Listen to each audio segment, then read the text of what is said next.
Hello, I'm horror author, editor, publisher, and fan Michael Cieslak. I run a small publishing company called Dragon's Roost Press, which specializes in dark speculative fiction. I'm a member of the Great Lakes Association of Horror Writers and have been since its inception. Today I'll be reading from my collection, Urbane He, published in 2018 by SourcePoint Press. This is An Appropriate Muse. It was all gone. He sat back in disbelief. This muse had lasted even less time than the previous one, and that one had not even made it a week. This one was what, 3 days? Was it only 3 days? The pile of remains stared up at him with its one good eye. Maggots crawled in the ragged cavern that was once an abdomen. The left arm, the skin flayed from fingertips to elbow, pointed up as if accusing him. The damn thing was right. It was wrong to be so wasteful. There had to be something left there for him. He leaned over to dip his pen in the red wetness of the open mouth. A few of the teeth were missing, but the jaw was still in place. It smiled up at him. It was mocking him. The censorious finger, the grin, the lone eye.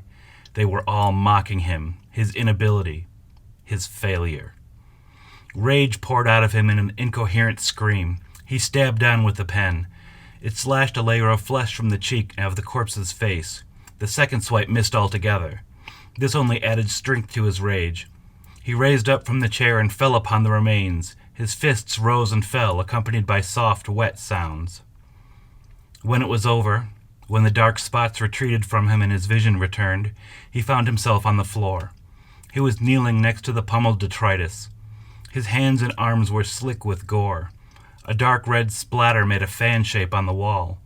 Clots of gray and black clung here and there. He ran his fingers through his hair, bone splinters cascading to the floor. He covered his face with his hands and sobbed. He just didn't understand. When he had first started, he could write for months. His first muse, why, that one had lasted... Of course, that first muse had been special. It was true what they said. You always remember your first. He closed his eyes and thought about her. A smile formed as he remembered the way the sun had glimmered on her auburn hair. Try as he might, he had never been able to reproduce that shimmering with the fluorescent lights of the basement that had been his creative space at the time. He had always had studios, dark, solitary spaces where he could work on his experiments, his art. He was quite gifted. He could sculpt passably well, and his painting skills had been enough to earn him a small gallery showing. Somewhere in the Midwest there was a collector with not one, but 3 of his paintings. These paintings contained the remains of not one, but 2 of his muses. This was not, however, where he excelled. His real creative outlet, his real skill set, lay with the written word. If the critics were to be believed, his poetry was dark and edgy, brutal yet honest, and the stuff of nightmares. He was especially fond of that last one. In fact, he liked it so much that he'd used it as the title of his first collection of short stories. His agent had been a bit worried that it might be too presumptuous, but he held his ground. It had paid off. After The Stuff of Nightmares, he had been able to add award-winning author to his biography. The next pamphlet of poetry included a special one entitled A Bit Too Presumptuous. This one had been dedicated to my friend, agent, and sometime muse. Thank you for the inspiration. After that, he had needed a new agent. That was when things started to go horribly wrong. New agent had told him that he was meant for bigger things. New agent told him he needed to expand his repertoire. It was new agent who had convinced him that he should try his hand at a novel. The agent had been right. The novel had been a giant undertaking. The novel had been a huge success. Because of the novel, he had gone on talk shows, been interviewed by members of the press, even spoke in front of groups at libraries and bookstores. People stood in line for his autograph. They waited for hours to hear him read. They asked him questions and smiled at his answers. He loved it when they asked about his inspiration. Where do you get your ideas? If only they knew. The novel and its success had allowed him to move to his very own house in a new city, in a new state. And this was good. The novel had required 4 muses. The 4 missing people, chosen at random, strangers to him and each other, had finally attracted the attention of the local police. The 4 bodies, when they were discovered, had attracted the attention of the FBI. Since then, next to nothing. He had told himself he was taking time off to bask in this success. He had told himself that he was making sure that the cops didn't have anything on him. No one had ever spoken to him about any of the muses, so he assumed he had gotten off clean. He told himself that he was not afraid. Even when he had disposed of his first editions, those beautiful handwritten pages, he had told himself he was just being prudent. He was semi-famous now. What would happen if someone were to stumble upon those original drafts? Oh, how he missed the supple bindings of those works. Only the skin of a truly flawless, truly inspiring muse went into their creation. Anthropodermic bibliopegy. Who knew there was even a word for the practice? Caution or no, the urge to write grew within him. It built steadily, day by day, until he could resist it no more. He was still getting to know the new city. Despite this, it was easy to find the places where those who would not be missed lived and worked. The streets of the red light district were busy. The bus station was much more isolated. The collection had been quick and flawless, just like old times. He had written a short story and a few poems. None of them were very good, but they had been purchased sight unseen by various publishers who wanted to catch the tales of his rising star. Since then there had been 2 more muses, but little productivity. He knew that he had to get back on the horse. He knew he had to start work on the follow-up novel if he was to avoid being labeled a one-hit wonder. He had tasted fame, and it was sweet. He did not want to lose that, to slide off into obscurity. The constant calls from the new agent didn't help matters. "Just calling to check on my favorite wunderkind. How's that sequel coming?" He had lied. It was coming along smoothly, everything was great, no sophomore slump here. It hadn't been coming at all. The new agent wanted to see something. Just a little taste, the first few chapters. New agent needed to be stopped. There was nothing he could do about new agent himself. He had already had one agent turned muse. That had been risky and foolhardy. Repeating the process would have been outright stupid. There was, however, an alternative. It was still risky, but less so. And that was how new agent's lover had come to rest on the floor of his new creative space. It had been 3 weeks ago, 3 weeks of blessed silence as far as the phone calls went. It had been a waste as far as creativity went. He had started a new novel. The beginning was terrible, but he suffered through it hoping he could fix it in the edit. He was 5 chapters in when he accepted what a soulless muddle it was. He started over. He started over again. He scrapped the original idea and tried something different. He acquired a new muse. All in all, he had written tens of thousands of words. Not one of them was worth keeping. He did not know what to write. The muses were failing him. He opened his eyes and stared at the mess he had made. He would have to clean that up soon. This one was worthless. There was no point in keeping it around. He should get rid of it and set about finding a new muse. At least that would give him something to do while he pondered what to write. He had to do something. New agent might not be hounding him, but his publisher or someone else would step in to take his place. Soon they would be hounding them, all of them wanting their book. Their book. Suddenly it hit him. That was the reason none of the muses had been inspiring him. He had lost sight of his vision. He was working for someone else. He needed to sit down and write his book. He jumped to his feet, all fears gone, doubts banished. He looked at the notepad he had been scratching at. He tore the pages from it, thought better of it, let the whole thing fall from his hand. He grabbed a new pad, fresh and full of promise. It carried no blemish of his previous failures. He looked around for his pen. It was buried in the eye socket of the last muse. What remained of the eye was now a burst bubble sitting on its ruined cheek. He pulled it out, but the nib stayed in the skull. He did not want to waste time, so he proclaimed it lost for the moment. He would have to remember to remove it before he disposed of the remains, but that could wait. He needed to get started on his new novel. He could not remember the last time he had been this excited. He practically ran to the kitchen. He returned with a tall glass filled with whiskey, a sharp knife, and a towel. He dropped the pen into the alcohol. He stared impatiently as the clear liquid became cloudy with gore. When he could wait no longer, he pulled it free and dried it on the towel. He fitted it with a brand new nub. He placed it next to the pad of paper. He breathed deeply, savoring the moment. This new novel would be his story. Not just his as opposed to theirs, but his story. He was going to tell his special story, the story of how he had become a literary darling.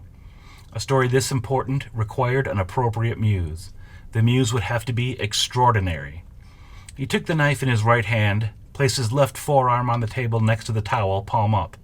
He drew the blade of the knife along his arm, opening a 2-inch cut. He watched the blood well in the cut. It oozed slowly, then began to run more freely. He placed the towel under it, careful not to spill. He winced, thrilled by the pain when he dipped the pen deep into his arm. And he began to write. Thank you for spending some time with me this weekend. Once again, my name's Michael Cieslak. My website, including my personal blog, They Napalmed My Shrubbery This Morning, can be found at thedragonsroost.net. And we will soon be launching a website specifically for the Dragon's Roost Press at thedragonsroost.biz. And welcome back to the 2020 virtual Authors Fair, hosted by Rochester Writers in the Rochester Hills Public Library. For this segment, we are welcoming Michael Cieslak. Did I get that right, Michael? Cieslak, but close enough. Cieslak. Mm-hmm. And we just got done hearing and seeing a presentation, a short story that you wrote containing blood and the muse that can come from humans. I imagine that's a bit supernatural for most folks to interpret. Probably so, yes.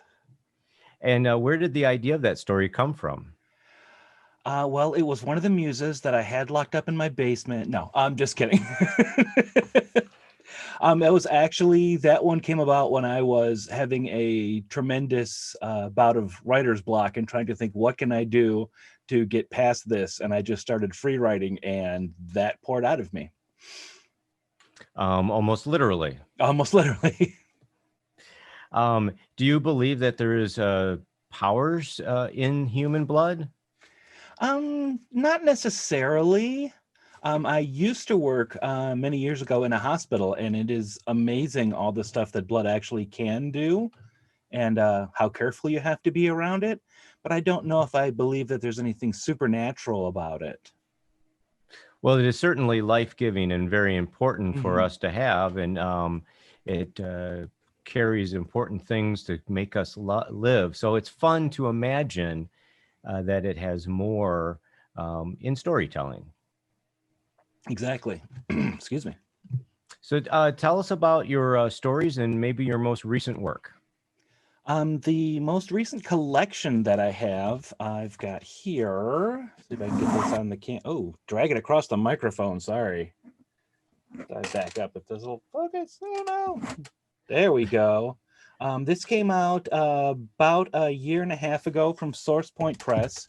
It's a collection of short fiction called Urbane He, and it covers everything from supernatural and some slightly gory stuff to some funnier sci-fi material as well.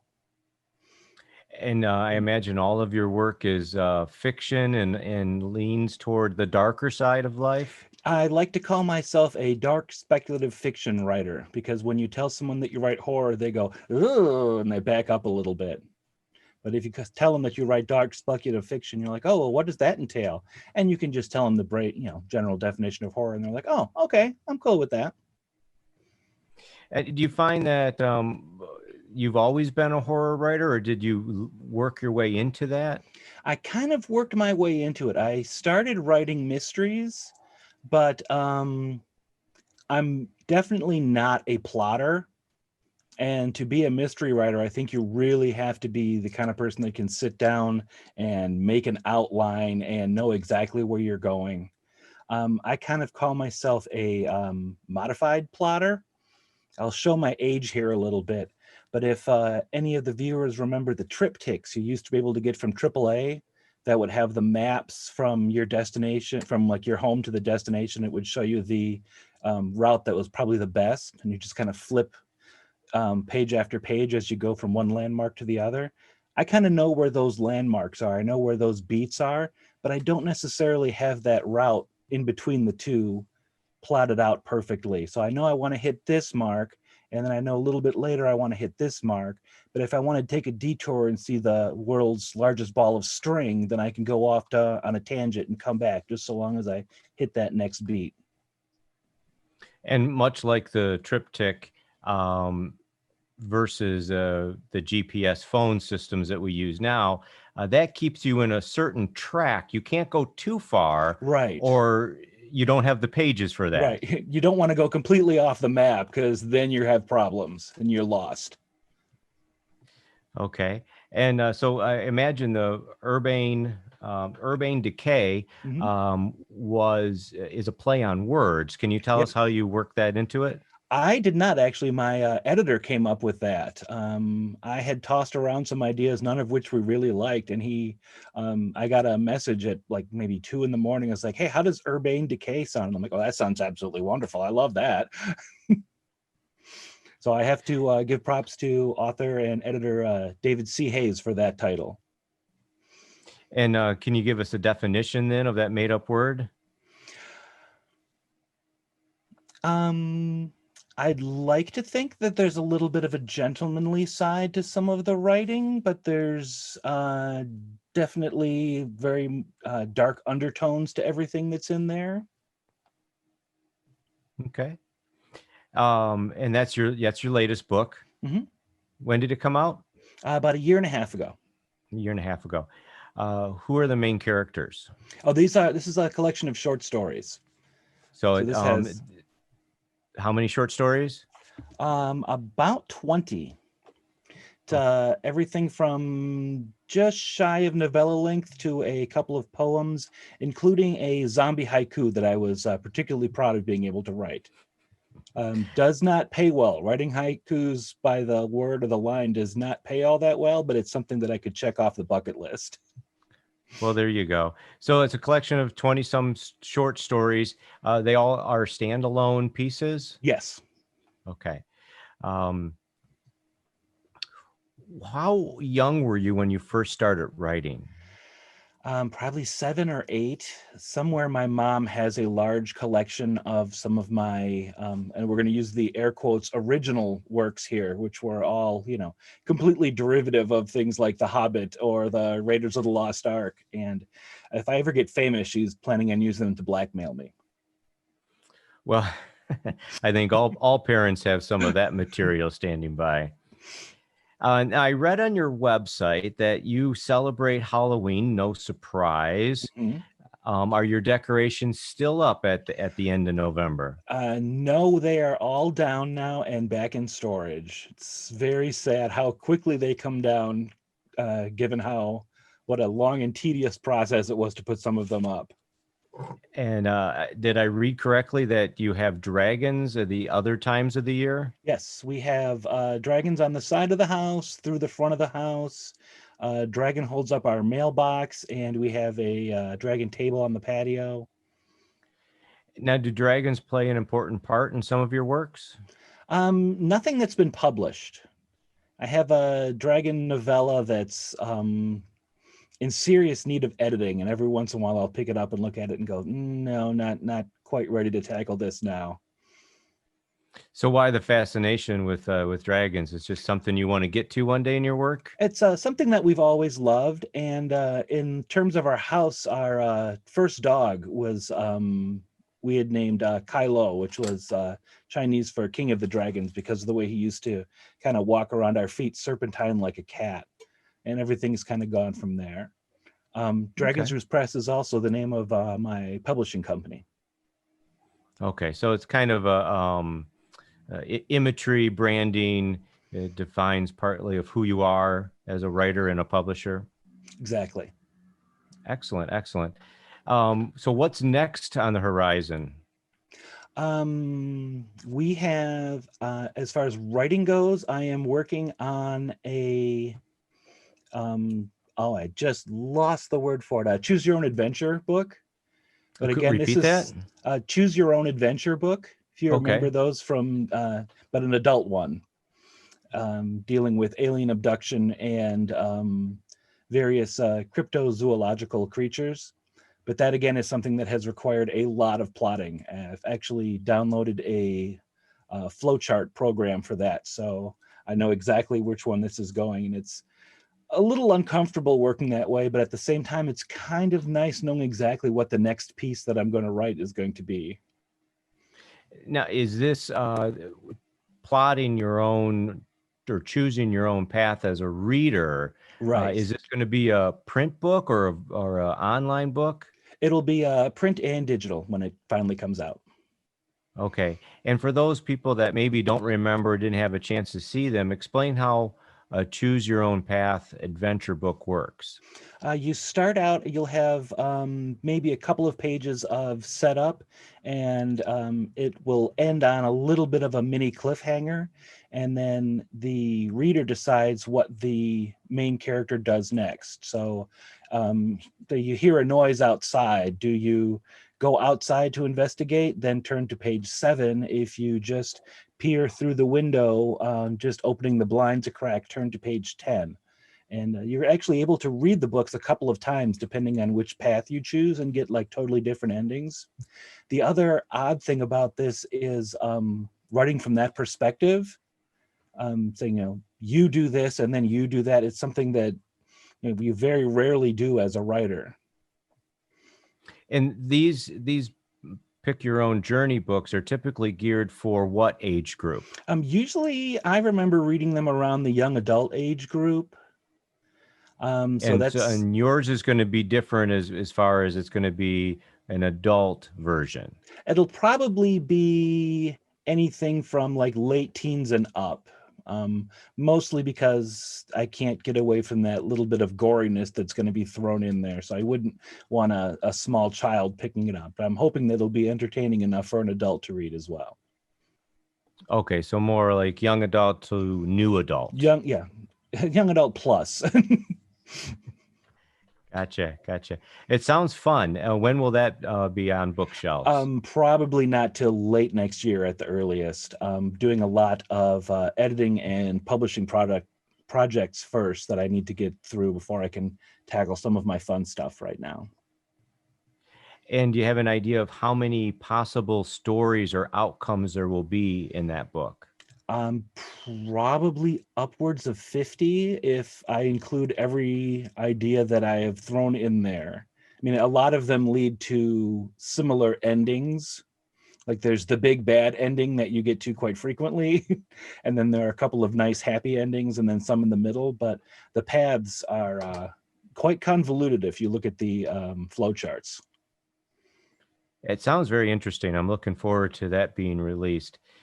When it comes to all of the supernatural and understanding how blood works and some of the science that you weave into your stories, how much research does that take, and how much of it is true science versus alternative science?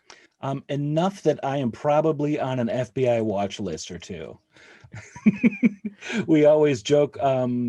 I was pursuing a degree in criminology, and my wife has a master's in forensic nursing.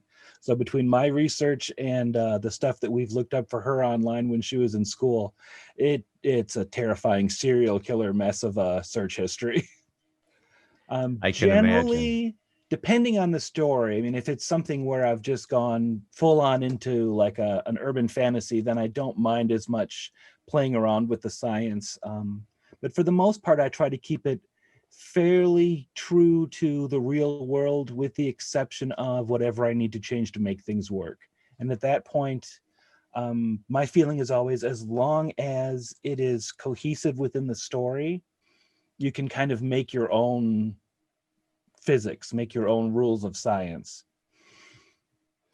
When it comes to a particular genre, science fiction or dark speculative, thinking about vampires or werewolves or warp drive or any of these terms that we hear, is there a place to go for authors where you can kind of see, here's what you can say and can't say, so to speak, like this is what has been established as facts about those fiction things? There are some websites that are associated with I know that NASA used to have one, but I haven't seen it recently.